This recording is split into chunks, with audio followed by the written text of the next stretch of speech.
welcome to Wrestling at Random. I'm Jeremy Deemer. And I am Adam Summers. This is the podcast where every week we review a classic TV pro wrestling show from a streaming service.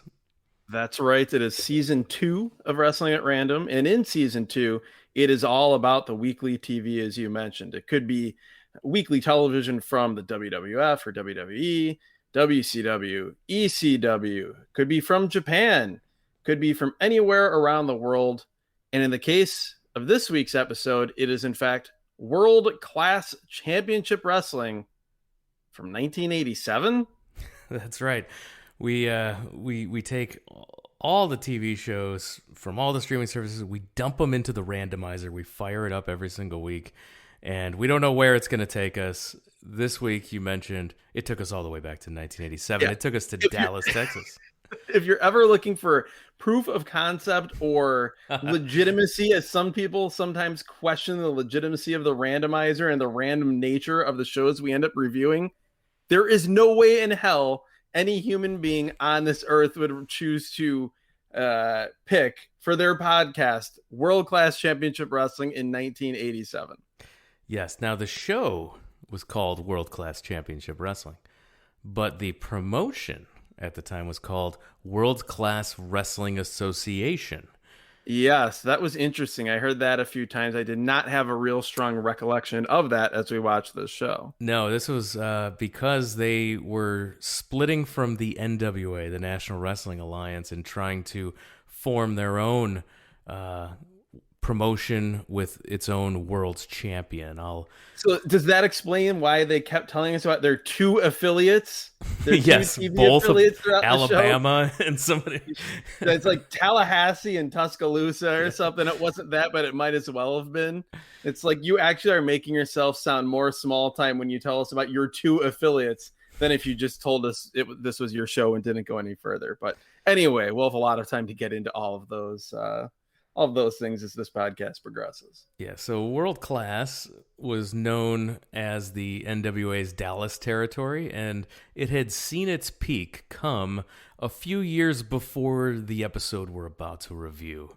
If you go back to May 6th, 1984, at Texas Stadium, Kerry Von Erich defeated the Nature Boy Ric Flair to become the NWA champion before 32,000 fans in that stadium. And quick aside, Jeremy, I've mentioned this a little bit before, I think, on some of our trailer episodes for previous seasons, but World Class Championship Wrestling is the first wrestling I ever watched in my life as a young child. Right around this time period, actually, it was around 3 years old that I first saw professional wrestling. That show that you mentioned would have been 3 days after my birthday, but this is what I grew up on. This, and as I had mentioned before, Mid-South, those were the two wrestling television shows we got on TV living in New Orleans. So my memories of World Class Championship Wrestling are very strong, and thereof, as you said, huge events, huge crowds for, Kerry Von Erich versus Ric Flair, the Freebirds versus Von Erich's long-running, incredible, legendary rivalry. Guys like Iceman King Parsons and Gentleman Chris Adams. That's what I grew up on. We'll see if that's what we get here.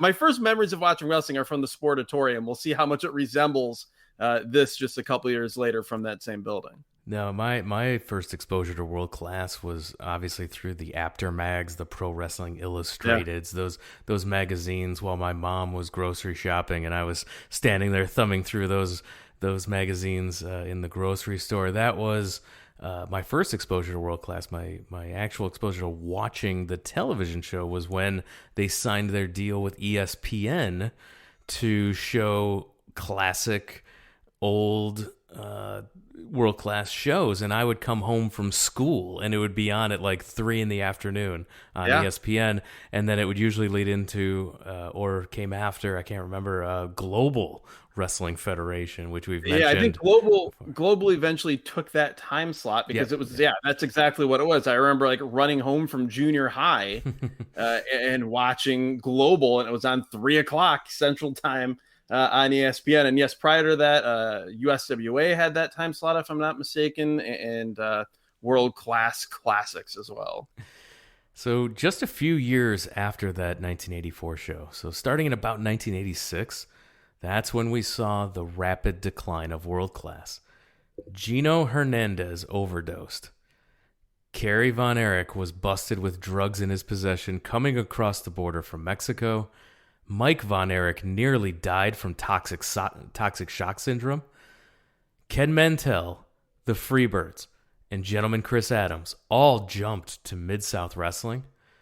Most of the top stars were recruited for Mid-South and the UWF, which would eventually be purchased and merged into the NWA. That's a story for another podcast. Kerry Von Erich, he was involved in a motorcycle wreck in June of 86, which he was lucky to live through, but he ended up coming back too soon because business was bad, and they felt they needed him back in the ring for a major show before his leg properly healed, which ended up resulting in Kerry having his foot secretly amputated.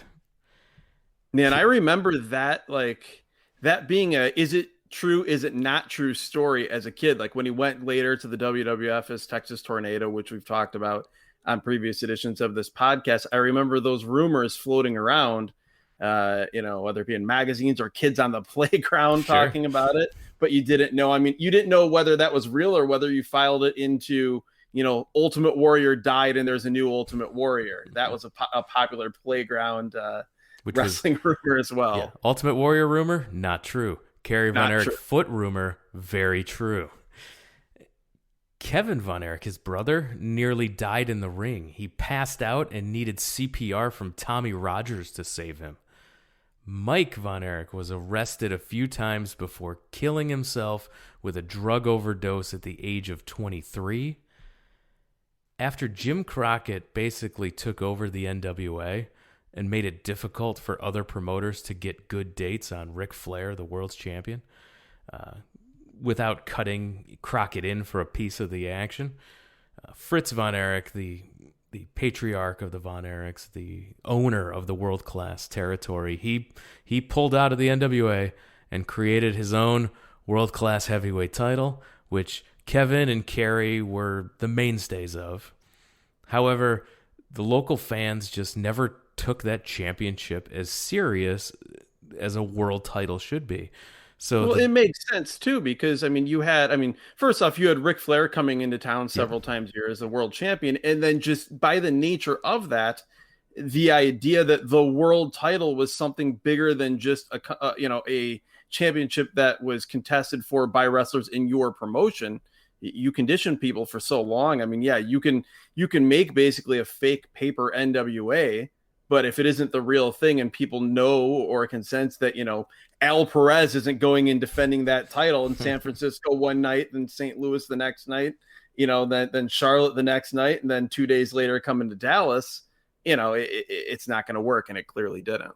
No, and those big drawing world title matches that had been the hallmark of the territory for years, those were no more. And that leads us into 1987, September 12th, 1987.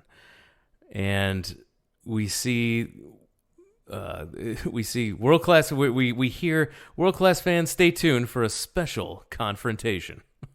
Well, before that, we get the show opens with a blue screen, and this has yet another different name for what we're watching, as they're welcoming us to the World Class Championship Wrestling Network, which I assume is the line that connects one of the two affiliates to the other affiliate. Yes, those three affiliates. Making up a network. I've seen podcast networks stronger than this affiliate network.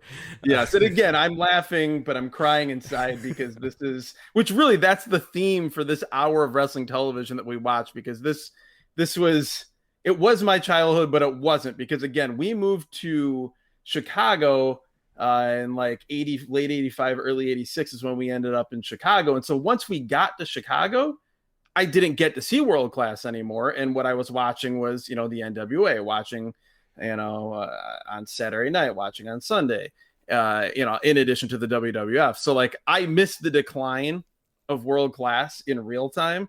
And it's knowing how bad it was or how dire the situation was. I haven't really made a point to go back and watch a lot of this decline period. So, This doesn't oh make me want boy, to see a lot either. No, thanks. here we go. We get a video showing the big green building of the Dallas skyline. Then we see the full Dallas skyline.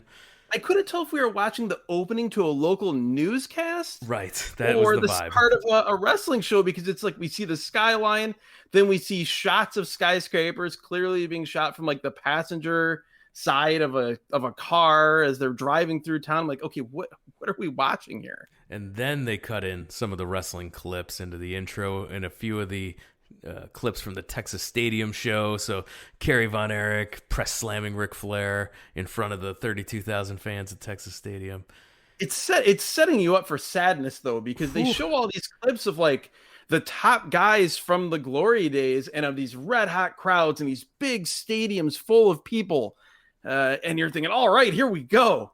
And then immediately they cut to the Sportatorium, again, legendary pro wrestling building in Dallas, Texas, and in all of wrestling lore. The show kind of peaks very early as they run down the lineup and say that it's time to get aboard the World Class Express. Yes, Mark Lawrence tells us to get aboard the World Class Express. Lawrence, by the way, a very, very tall, very skinny man who had worked as a ring announcer, here is working as the play-by-play guy. And my note on him is that you've never seen a younger looking guy have an older sounding voice. Yeah, very true. And we get to see the Sportatorium, and either a lot of people were dressed as chairs or this was a half full building here for this TV show.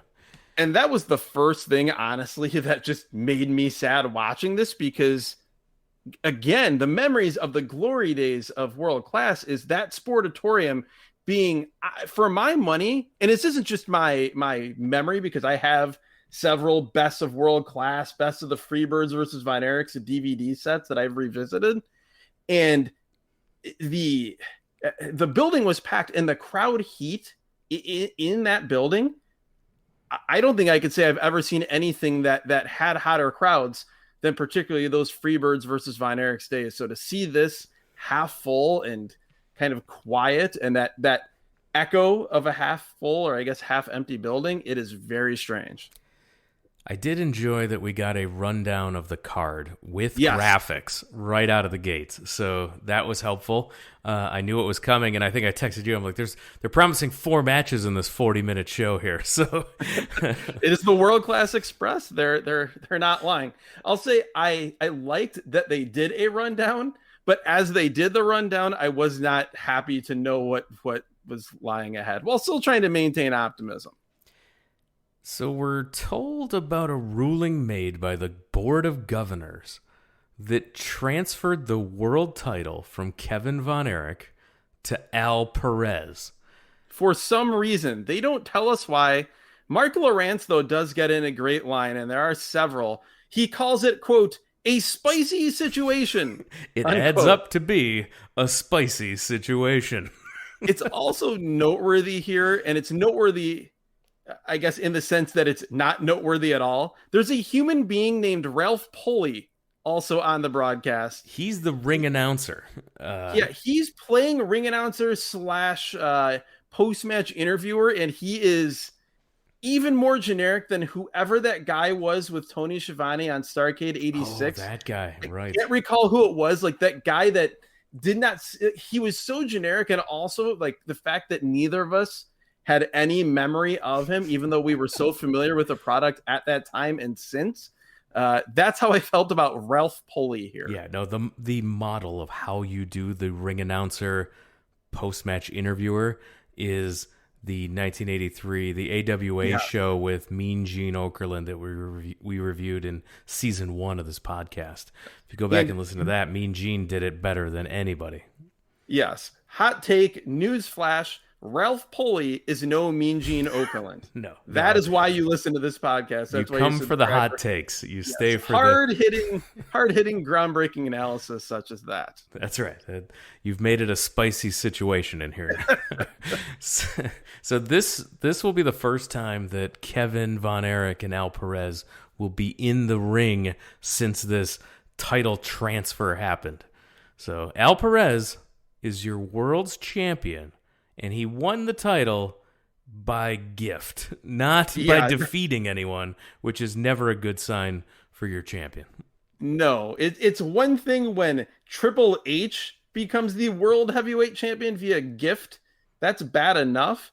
But when your territory, A, has Al Perez as the world champion, and B, he won it by existing, that is not, not a recipe.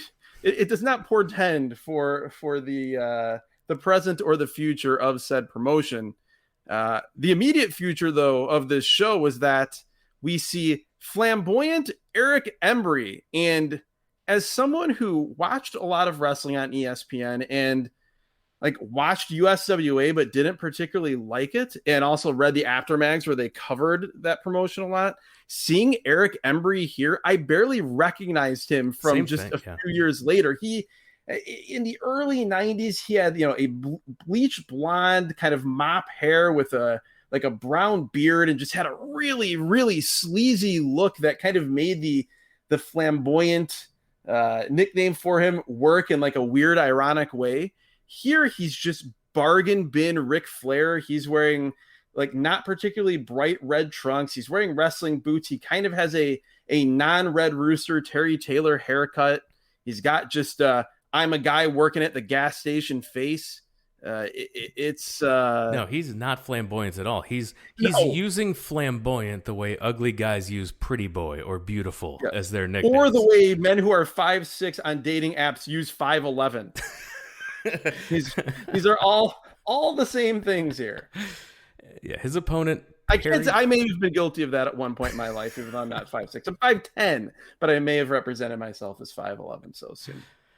Perry Jackson is his opponent. Percy Jackson. Percy Jackson? I think it's Percy Jackson. I had Perry Jackson in my notes. That might have been what was on the graphic. I wrote down what was at the graphic at the intro cards, so maybe I wrote that I'll down. defer to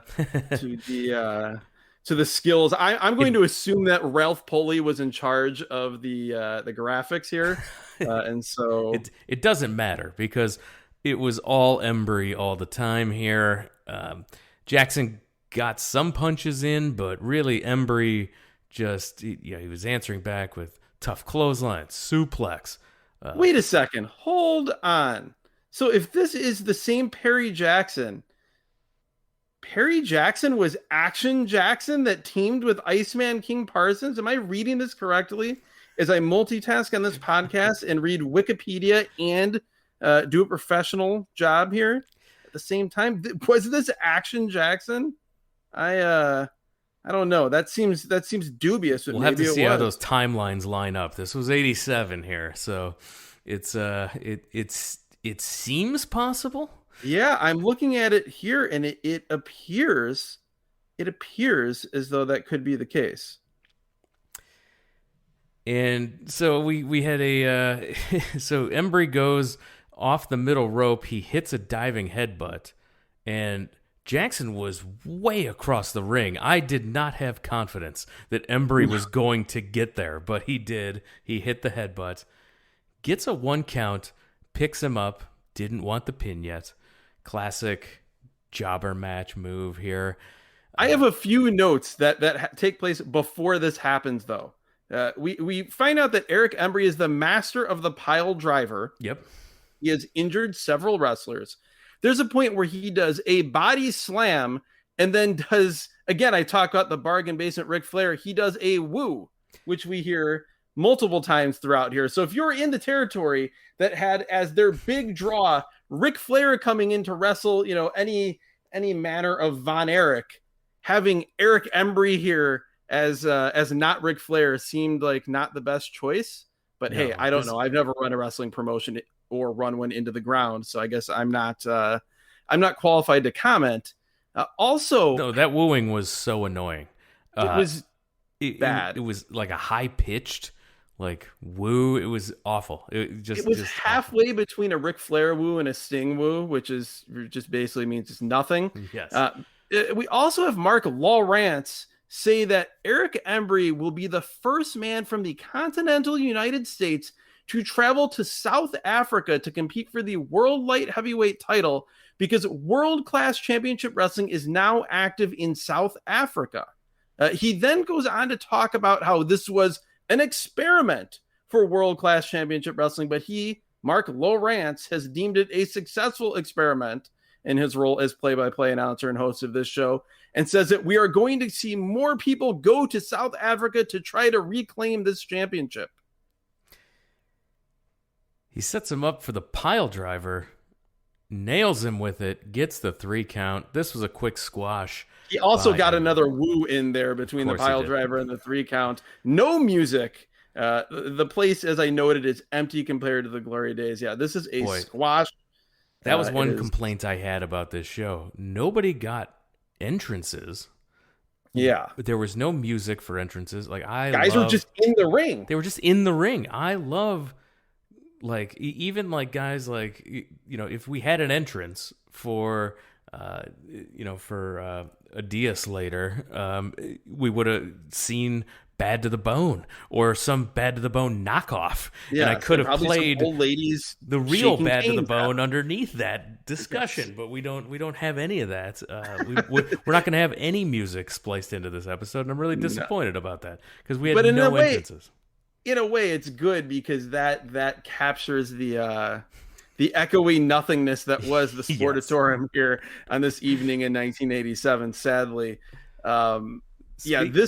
this was not particularly good, and the not particularly good continues after the commercial break. Yeah, speaking of nothingness, we get Vic Steamboat in the ring, who I thought was a Ricky the Dragon Steamboat cheap knockoff, the Kirkland's brand version of Ricky the Dragon Steamboat. As did I for my entire life up until about 15 minutes ago as we were about to start this podcast and we talked about Vic Steamboat. I remember in the Apter mags, and if you were, someone of similar age that I am, 39 years old as we record this, and you grew up reading those magazines, they gave like a disproportionate amount of coverage to IWCCW and stars such as Joe Savoldi and Vic Steamboat. And so that I was aware of him through that. I was aware of seeing him every once in a while as a jobber on WCW Saturday Night. But I guess I had never done enough research into it because I just assumed he was basically like a bad Ricky Steamboat tribute act. That's what and he was, yes, but he was related to Ricky Steamboat. Yeah, in doing prep for this show, I was looking through past issues of Dave Meltzer's Wrestling Observer newsletter, and he confirms in a past issue that Vic Steamboat is the legit younger brother of Ricky the Dragon Steamboat. So. Still blowing my mind as you say that. Like my whole life feels different and wrong. I feel like I've been living a lie, but we proceed. His opponent, Killer Tim Brooks, who we've seen on this podcast before. Yes, I believe on that World Class 1983 show, which was correct. Right at the front end of the boom, and then here they were in the bust period.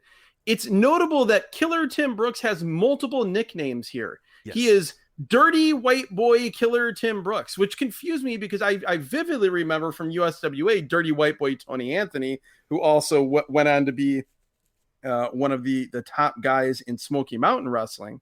I did not remember Killer Tim Brooks having that moniker and still having the Killer name. He is managed by not Paul Bearer here, Percy Pringle. That's right, the future Paul Bearer, Percy yes. Pringle. Quick fashion corner. The exact opposite of a Paul Bearer getup. He has bleach blonde hair and a white suit. Imagine that if you've never seen or you never knew of Paul Bearer as anything other than that character. You never saw him as Percy Pringle. Imagine basically the reverse negative version. And that's what you have here. Now, let's stay in the fashion corner for a minute. Both men are wearing long black tights. We couldn't have. Come on, I Vic immediately Steamboat. thought of you. You're a baby face here. Why are you not a 10-second conversation before the match? Tim Brooks, you're wearing black. All right, I'm wearing anything but black. But no, we got Or one guy wears short black trunks, one guy wears long black trunks. Yeah. The only, from a gear standpoint, the only discernible difference is, I believe Vic Steamboat was wearing white boots as the baby face, and dirty white boy killer Tim Brooks with Percy Pringle was wearing black boots. And that does not begin to tell the story of dirty white boy killer Tim Brooks, as he's wearing, as you said, those long black trunks and black boots. He is hairy chested. He has a beard, and he has a skullet for the ages. We've talked about like those territory low to mid card scummy heel guys that like populate every one of those shows that we've reviewed. Sometimes it's the same guy on every show. A lot of times it's just a different guy in each territory. Killer Tim Brooks is kind of on the truck stoppiest edge of that sort of look. Match starts with Brooks struggling to break away from Steamboat's headlock. He eventually does, but gets drop kicked by Steamboat. Well, if you remember, Ricky Steamboat, one of the features of him in almost all of his matches on this podcast that we've reviewed is the headlock spot. And so that's the first thing I write down here, again, thinking that Vic Steamboat was a fake Ricky Steamboat. Which he saying, was. oh, well, yeah, which he was. Saying, there he goes. The other thing I noted is that there were things that he did. It was actually really jarring because there were certain things he did where he moved exactly like Ricky Steamboat. And there were other things that he did where it looked like he had never been in a wrestling ring before in his life. And it was all here in the span of this just couple of minutes of this match. Test of strength spot here. Brooks with the advantage until Steamboat chops his way out. And it is referred to as a special martial arts type move. Yes, the exact quote from Mark Lawrence was a special martial arts like move, which was in fact a chop. A chop. It was a chop. Jim Ross is very disappointed in Mark Lawrence for not calling that a judo chop. A couple other notes at this point in the match. By far the high point is Percy Pringle yelling at old women with canes. Oh, great stuff. They were part of the fan base that had not yet left. They were here in full force on this evening in Dallas in the Sportatorium. The other note, Frankie Lancaster, noted early to mid 90s WCW jobber Frankie Lancaster, was here on commentary as, again, a top guy here in this promotion. Frankie the Thumper Lancaster. He was horrible on commentary. This was so grating to listen to.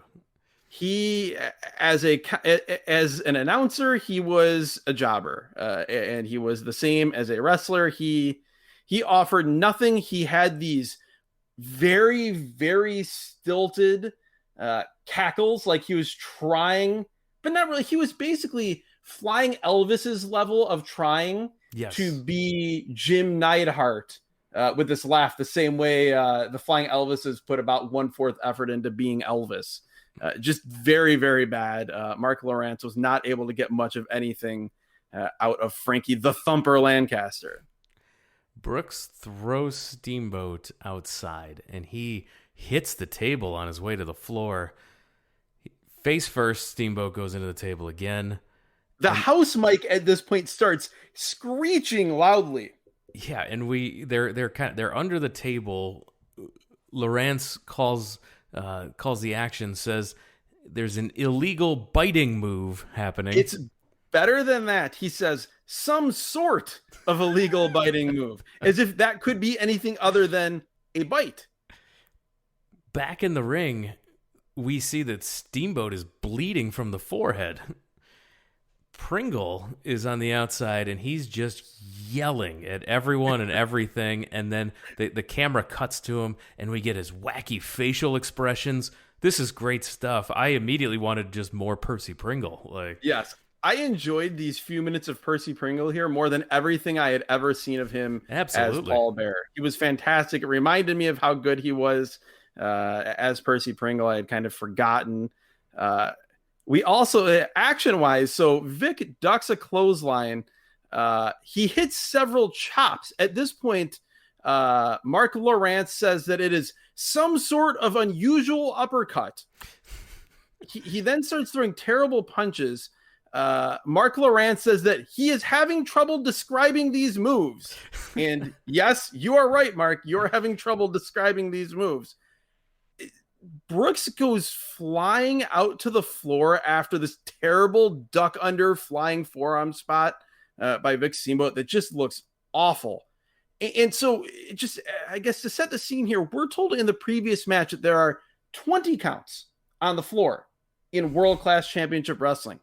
Brooks goes out to the floor, gets knocked out to the floor after this flying forearm. And I would have to go back and time it. It could not have been more than 6 seconds on the clock, much less like 6 wrestling referee count seconds for a count out. And it's a 20 count. The match is over. What? It was now. You skipped over a pretty horrible part before it got to that finish. The whole match. So Brooks goes off the ropes. Steamboat drops down, but he's too close to Brooks.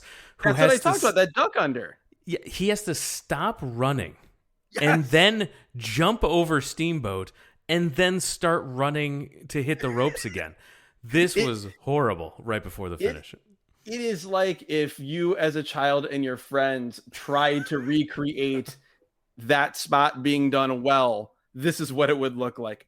Awful. There was also, and there was a earlier similarly terrible spot where Brooks misses like the worst clothesline you've ever seen. And then Vic's like, well, I'm going to hit a worse crossbody than that missed clothesline for a 2 count. And that was the moment where I noted that, like, how is this guy able to do some of Ricky Steamboat's stuff pitch perfect?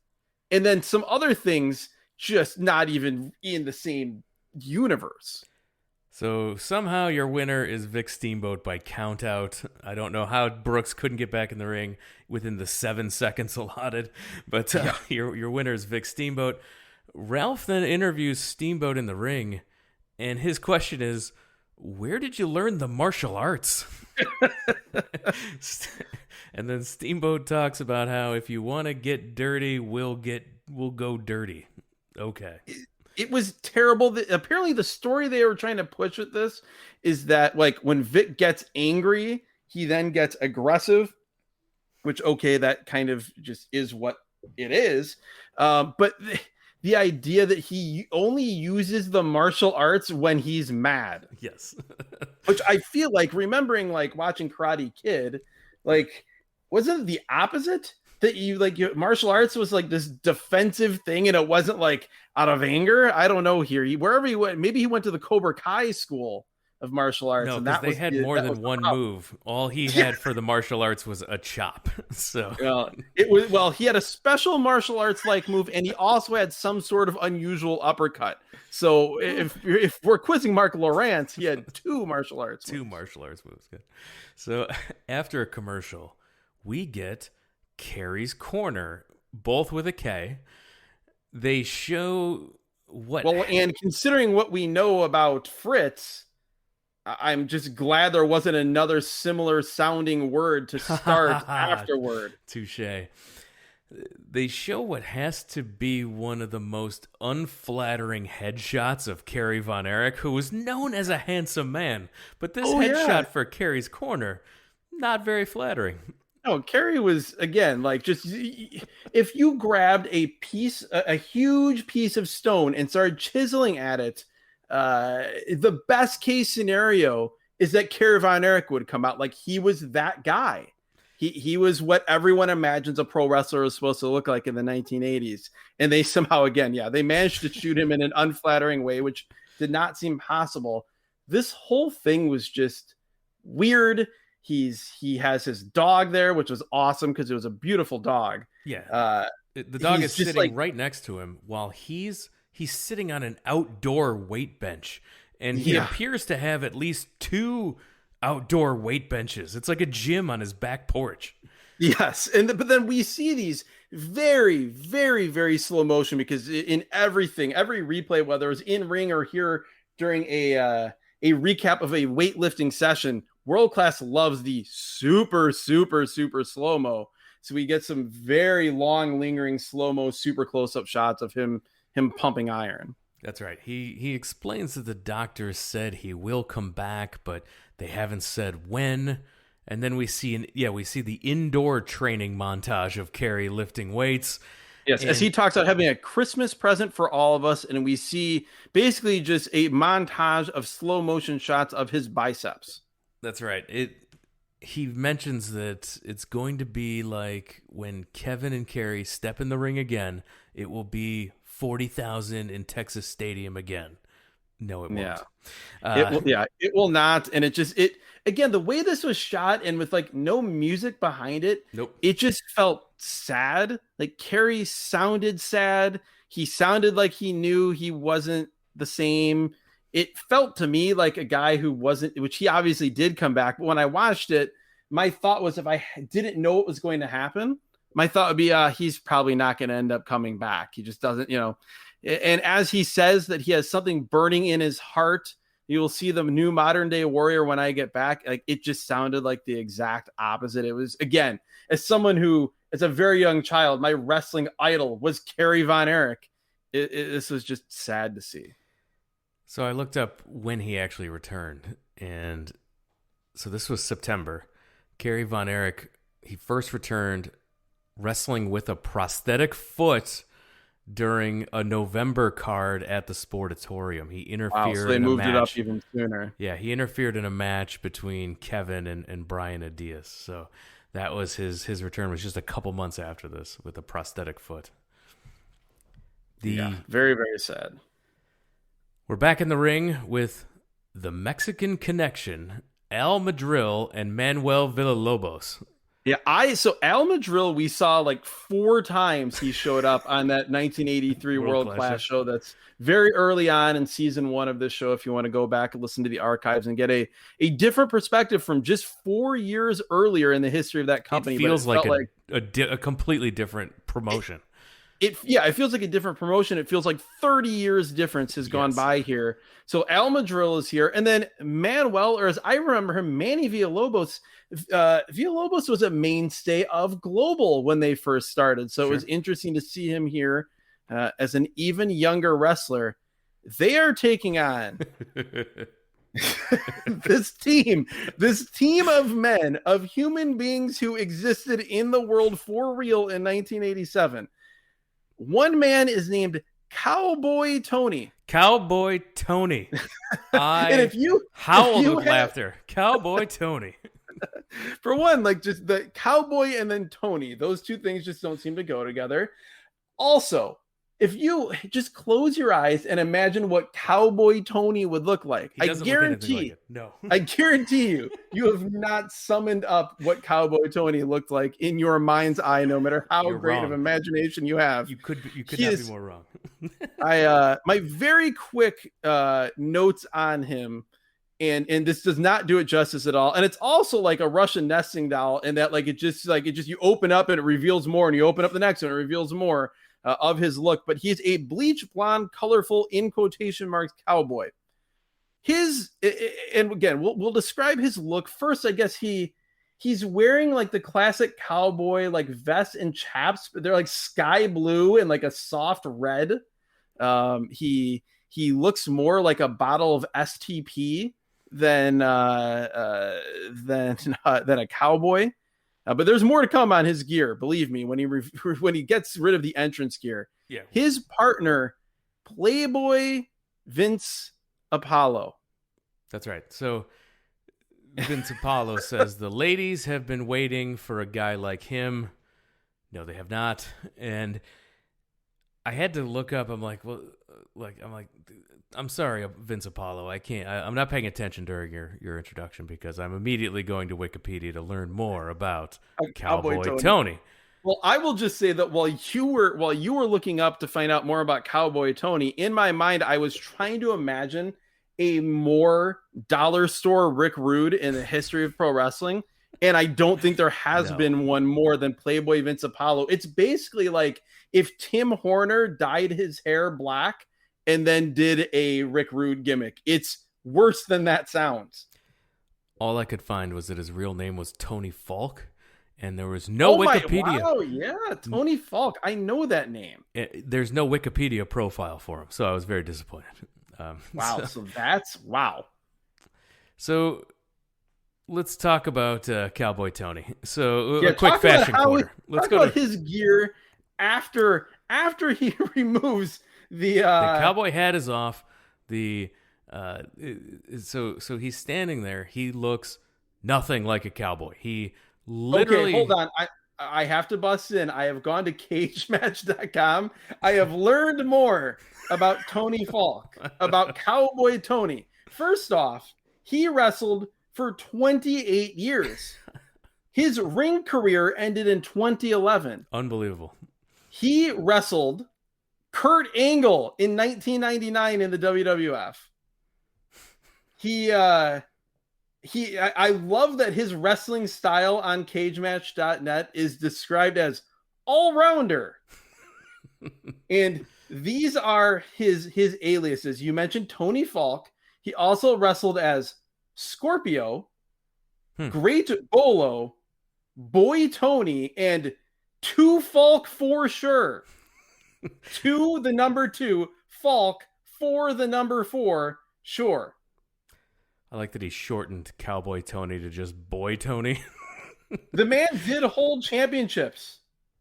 He held the NWA Mid-America Heavyweight Championship for 14 days. He held the USWA Television Championship for 15 days, and that was in 1996. And he also in 1988 held the WWC Junior Heavyweight Championship, which that is a company based out of Puerto Rico. So there you go. So Cowboy Tony looks nothing like a cowboy. He has normal ring boots, not like the cowboy ring boots that every other cowboy wears. No, he's just got normal ring boots on. He's got long tights with like flowers on them. Yes, and then he has his long flowery tights, and then he has the upper part of his gear is the Andre the Giant style one shoulder singlet. But it's powder blue. Yes, it's absolutely hideous. This look is so gross. I loved everything about Cowboy Tony. It made me very happy. So Frankie Lancaster was on the call here. Maybe it was here that he was on the call. Maybe he wasn't on the call in the last one. I don't know. This whole show blended together me as it went. But this Frankie match, the Thumper is 100% on the call here during. He's on the call here because I think my favorite part of this show, other than the reveal of Cowboy Tony's gear, was after a Cowboy hits an awkward hooking clothesline, and Frankie Lancaster calls him, and I quote, a lover and a fighter and a wild bull rider. God. And he said it trying even harder than I was just now to sound charismatic and failing. So, miscommunication early. Apollo hits his partner. Madrill ends up slingshotting Apollo into his partner, colliding with Cowboy Tony. At this point, we're told that the tag titles are currently held up. There are no tag team champions. We get a clunky sequence here. Well, the situation for the tag titles is that they're held up, and at some point, as Mark Lawrence says, in the near future, these held up titles will be decided in a match between the flamboyant Eric Embry and Frankie the Thumper Lancaster, taking on the tag team of Sean and Steve Simpson, who they were trying to push as like the new next big things in World Class at this time. Clunky sequence here as Villalobos is thrown into the corner. Cowboy and Apollo charge in, and Villalobos is supposed to like jump up and go up and over as they run underneath him. Exactly what you're talking about. Yes, but they were slow getting there, and he jumped late, and it was awkward and clunky. He then has to run. He runs to the other corner, hits the other corner, and takes them both down with a crossbody off the second turnbuckle. Well, then the Mexican connection, as they're called, of Al Madrill and Manny Villalobos They each take turns pinning each guy, going for pins, and the ref is counting both of these pins each time. I don't know why. No, they kept taking turns trying to do. Yeah, first it was Villalobos, then Madrill tries to pin both guys, then Villalobos tries again, and then Apollo and Cowboy bail to the floor at that point. We get a shot of a smiling fan at ringside. And this dude had the teeth of a jack-o'-lantern. It was a yikes moment as he was smiling at the camera. Yes, he appeared as though he was in the right place on this evening. Apollo and Cowboy in control. Cowboy hits Villalobos with a left-armed clothesline. Yes. And it had to have been one of the weakest clotheslines I've ever seen in history, right? Particularly by someone who calls themselves a cowboy. This was not a strong enough clothesline, even though it was a cowboy, that you could in any universe call it a lariat. I literally wrote, "I want to show this lariat attempt to Stan Hansen." After we reviewed the last All Japan show, yes, I want to show that lariat to Stan Hansen because it's like he's right hand dominant. And he went for a left-handed clothesline. It was like weak and weird, and it was just awful. The clothesline looked approximately like what it looks like if you try to sign your name with whatever hand you are not proficient in writing in. This was the clothesline version of that. It was awful. Some more stuff happens, I think is the best way to describe this. Al tags in. There's a double noggin knocker. We get a flying back elbow from Manny Villalobos. Al tags back in, hits a nice drop kick, which I didn't expect. But then out of nowhere, and with like no build, Frankie the Thumper in his dress clothes just runs in, starts beating down the Mexican Connection along with these other two heels. And Mark Lawrence has another great line where he just says, "There is unnecessary bedlam in the ring." And this is where I noted that it is incredible that a guy this young has such an old newsman voice. I wrote that down. Yeah, 3-on-2 attack on the Mexican Connection. Referee calls for the bell. Your winner via DQ is the Mexican Connection. After the match, we get a promo from Madrill. He claims to know somebody from Old Mexico. If we need any help, we will make a phone call. He says we have a secret in Old Mexico, a superstar, and all I have to do is pick up the phone. Like they're trying to make us think that, you know, he's got Mil Mascaras on speed dial. But I judging from what I'm watching here, I'm guessing it's going to be like Vic Mascaras. I looked around. I couldn't find who ended up coming in. So after the match, we go to commercial. We come back and accompanied by the Ninja. Okay, so when I saw the Ninja here, I immediately flashed forward to 1992 WCW. There was a storyline leading into, I believe it was Super Brawl 2, where it was Rick Rude and Ricky Steamboat.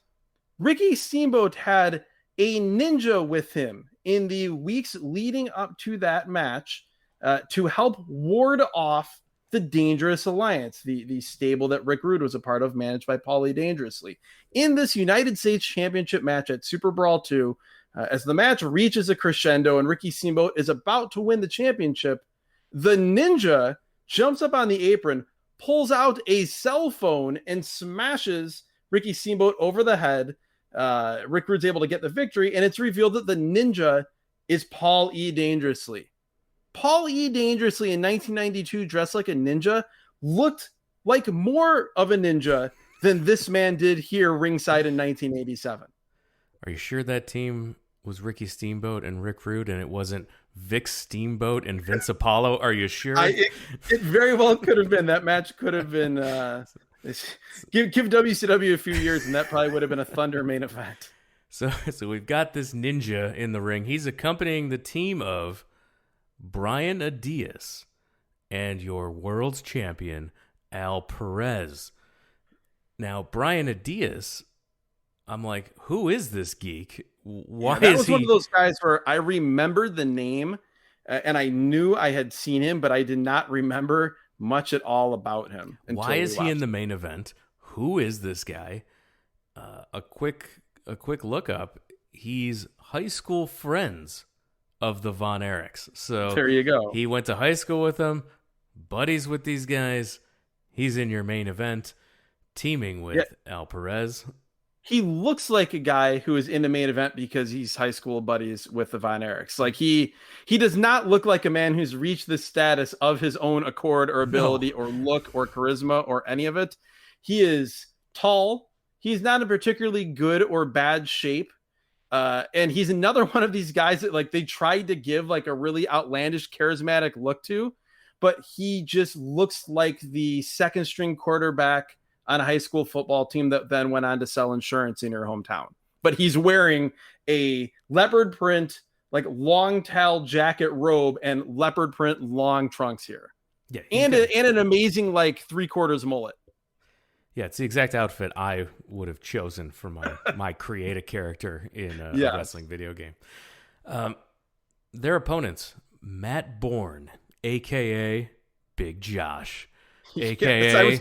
Doink the Clown. I was immediately hoping for some northern exposure action here for the finish. We'll find out whether we got that. I do just want to say that when you look at this team, this main event heel duo of Brian Adias and world-class wrestling association heavyweight wrestling champion of the world, as Mark Lawrence tells us that Al wants to be referred to as, it is just they are the poster children for a wrestling company in decline. When those two guys are your main event heels, you might as well be operating, an AWA show from the Showboat Casino in 1987. Yeah, so Matt Bourne's partner is, of course, Kevin Von Erich. So thank God we get something. We get a star. We get someone with charisma, someone with physical charisma, someone that I have a deep emotional attachment to as a fan of him as a child.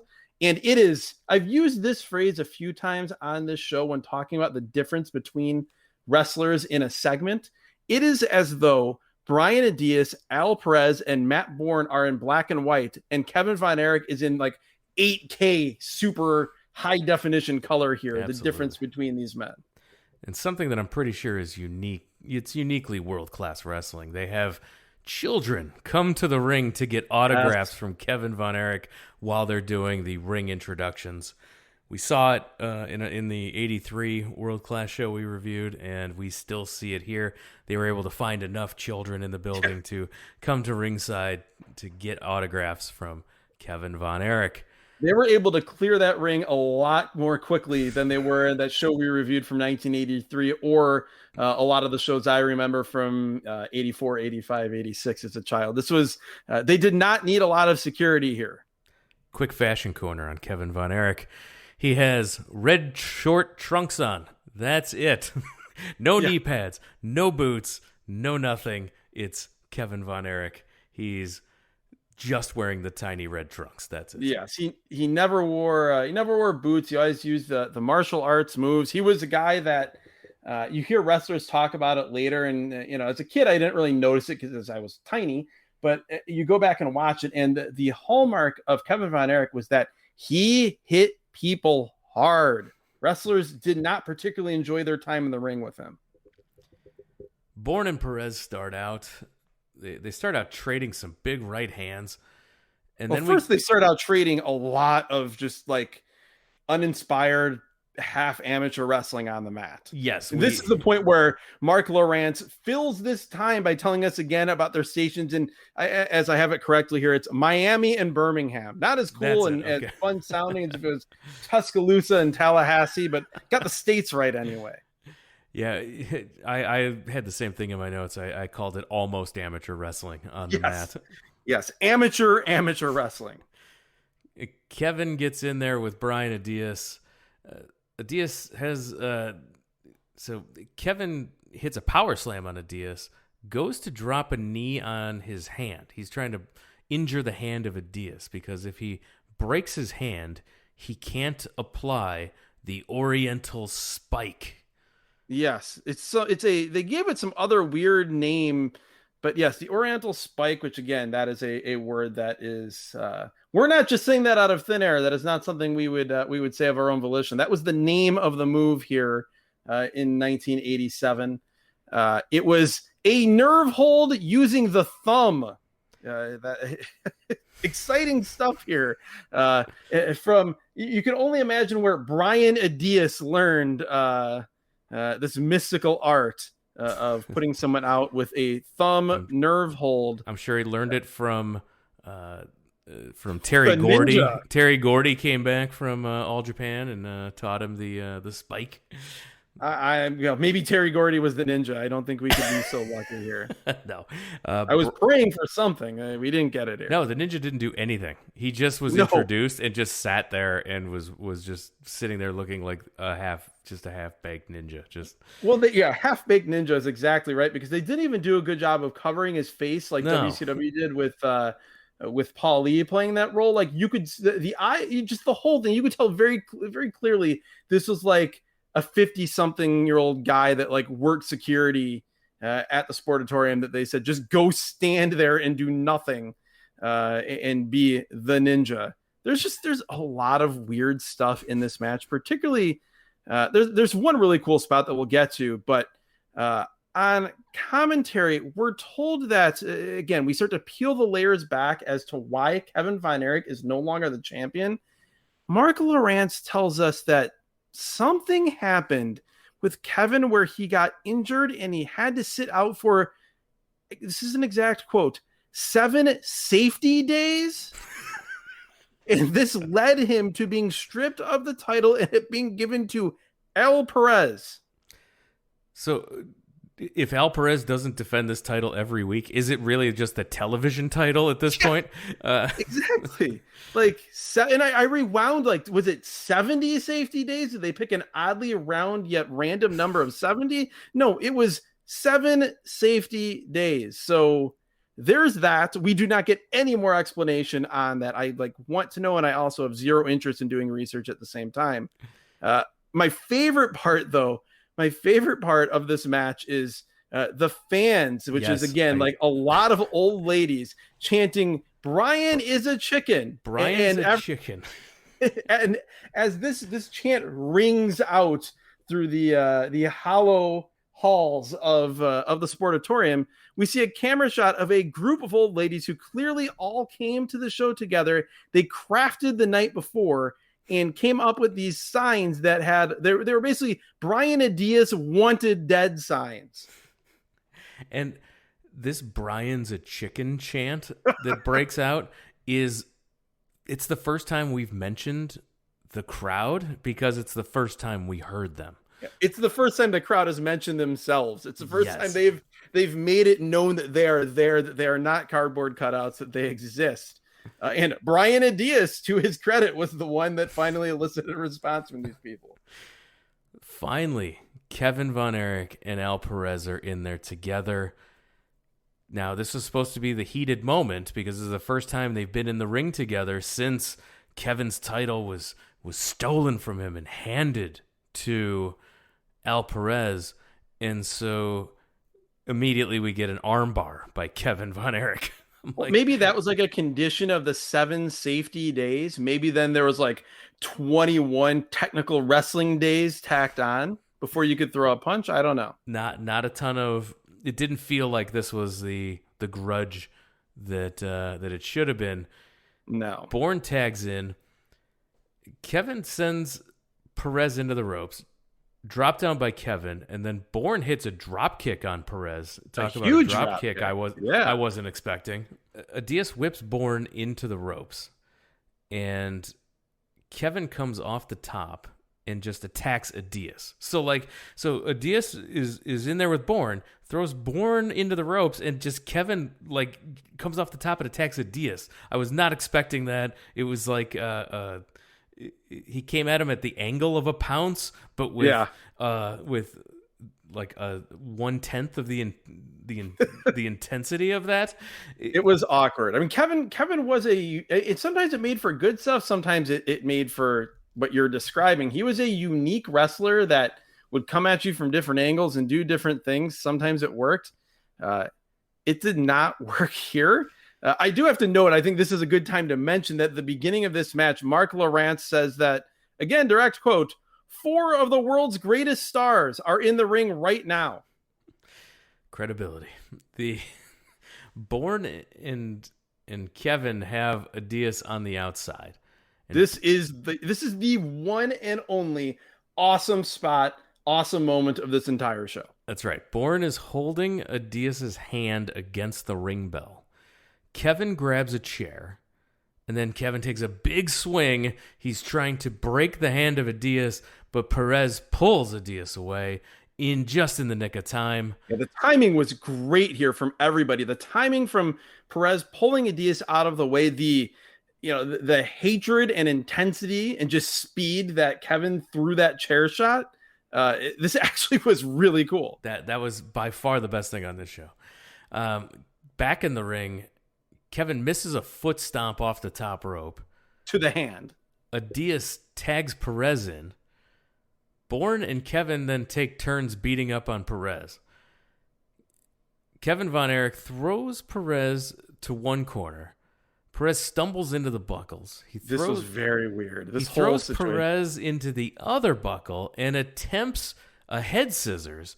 Like a Ricky Steamboat flying head scissors where you get up on the guy's shoulder, kind of show the crowd for a second, look, I'm on this guy's shoulders, and then roll down. Ooh, but he couldn't quite get to Perez's shoulders properly at all. Lawrence calls it an Oriental-style leg scissors. He ends up in a roll-up of Perez, and the ref counts 3. Kevin pins the world champion. The crowd goes wild. This is the by far the most excited the crowd has been. And Kevin grabs the mic. Well, before he grabs the mic, we get another great line, maybe my favorite thing that Mark Lawrence says. As Kevin is about to start this promo, our play-by-play guy says, "Get out your pens and notebooks, wrestling scholars." Why? I was waiting for. I spent quite a bit of time trying to figure out why I needed my pen and my notebook. I had my laptop, so I guess I was listening to him. I still have my pen and notebook. I'm waiting. I have nothing. So he grabs the mic, and I will break his thumb, says Kevin Von Erich. Yeah, he basically talks out that he gave the fans his word that he would go after Chris Adams, and he did. He said he would put Chris Adams in the hospital, and he did. And now he's giving the fans his word that he will break Brian Adias' thumb. And that's it. We got a super slow-mo of the finish. Then we get... Yes, they re-showed us that horrible finish in super slow motion. It did excruciatingly slow motion detail here. So bad. We're back to ringside with Mark Lawrence, and again I'm just shaken because he has the voice of a much older man. He says that there is lots to recap, and he says, think about the main event. There are 4 or 5 observations we can make. I'm struggling. How many did you get? I got there are probably at least 4 or 5, but I don't think they're the observations that Mark Lawrence would be wanting to make on the broadcast, and none of them are complimentary to most of the competitors in the match. He talks about that next week we'll have an exciting 6-man tag, and I did appreciate this very Mr. Rogers way that he signed off. He told us all, the viewers of this professional wrestling product in 1987, to have a safe and pleasant week.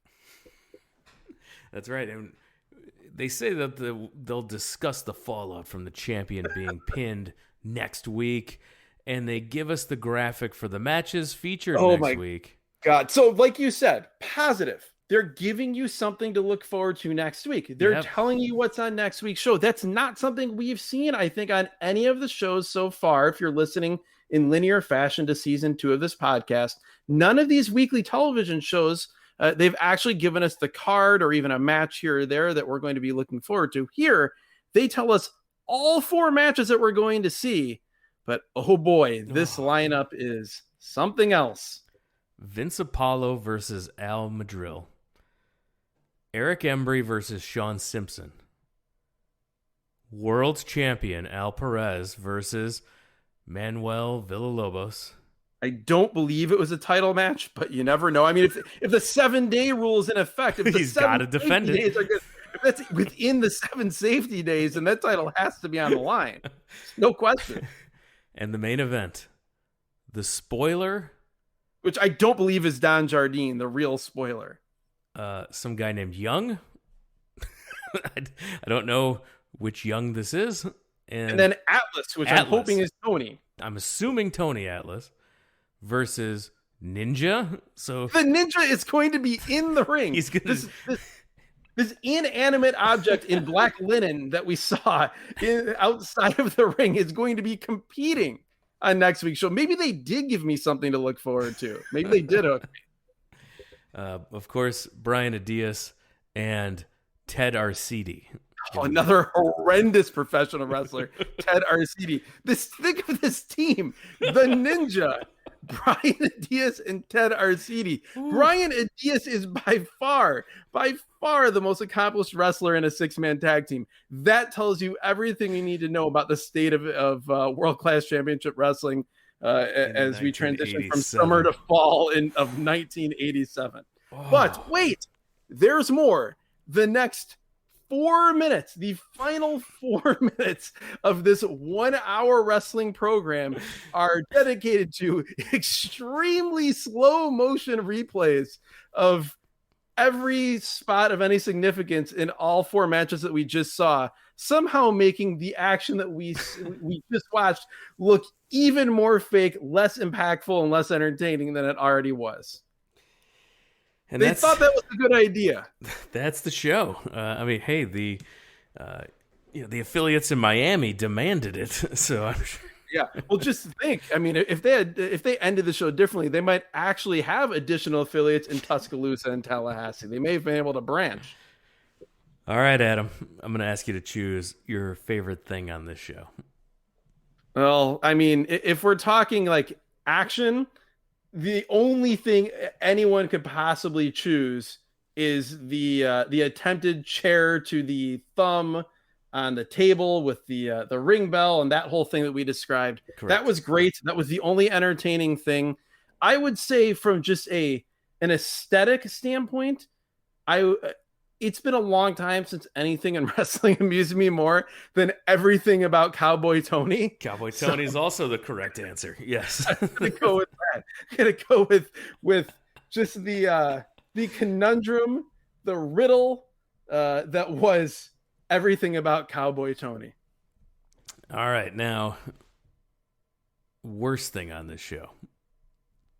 You could make an argument that it was also everything about Cowboy Tony. Cowboy Tony is also the correct answer.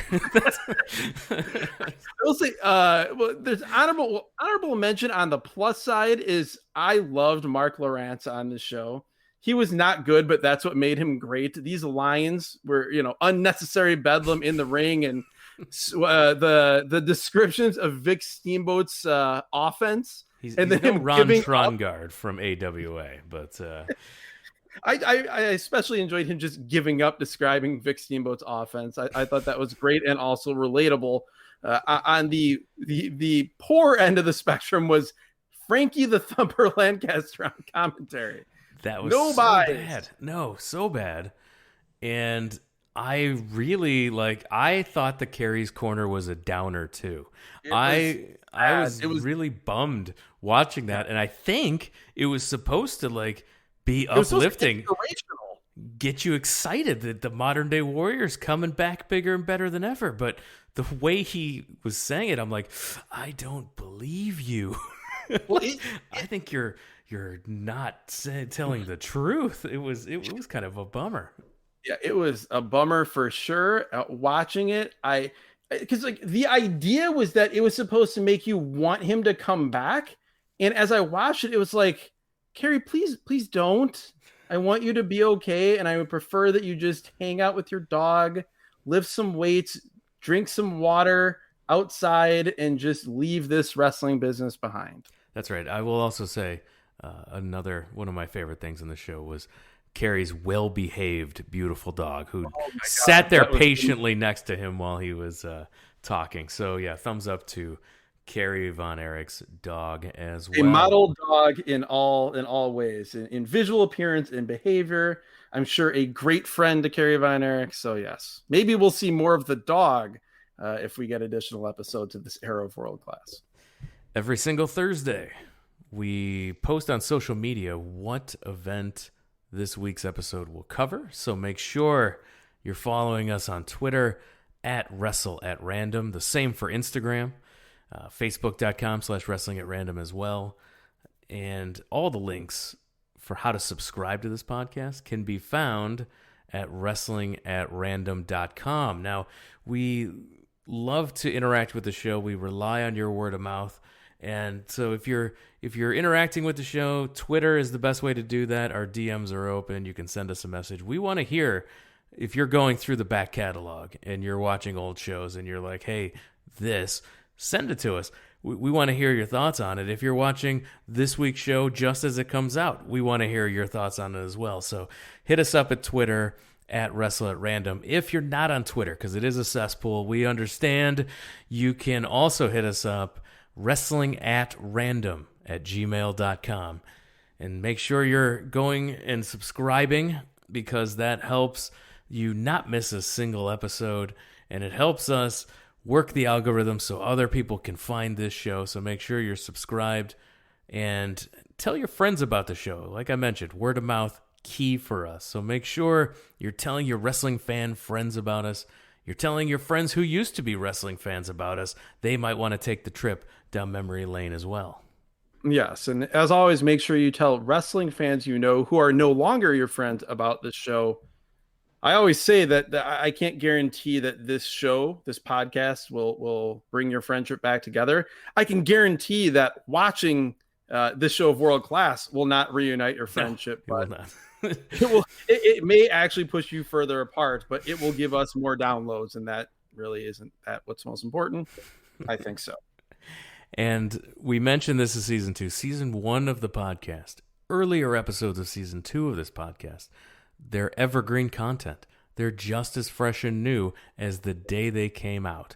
So if you have never heard any of those episodes and you think, yeah, I'd like to go back and hear it, but it's old. No, it doesn't matter. It's all new because it's new to you. It's evergreen content. It's there. It's fresh. Go back and listen to the 1983 World Class show. Go back and listen to some of the big events we covered in season 1. There's 30 plus episodes to choose from. In season 2, go through and parachute into some weekly TV. Maybe you've only heard about what a TNA weekly pay-per-view was like. Well, listen to us really describe it to you, and it's a hoot.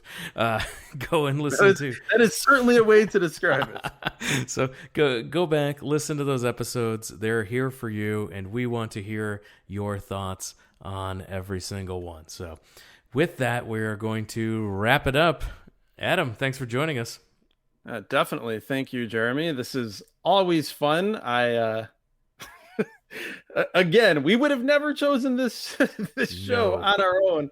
I really do hope that the randomizer at some point does give us something from like 83, 84, even 85 as far as weekly TV, so that we can see and so that the listeners can hear about some of the great times of World Class Championship Wrestling, because there were some really good years there and some just unbelievably hot crowds that made for very entertaining television, and that is not what we got here.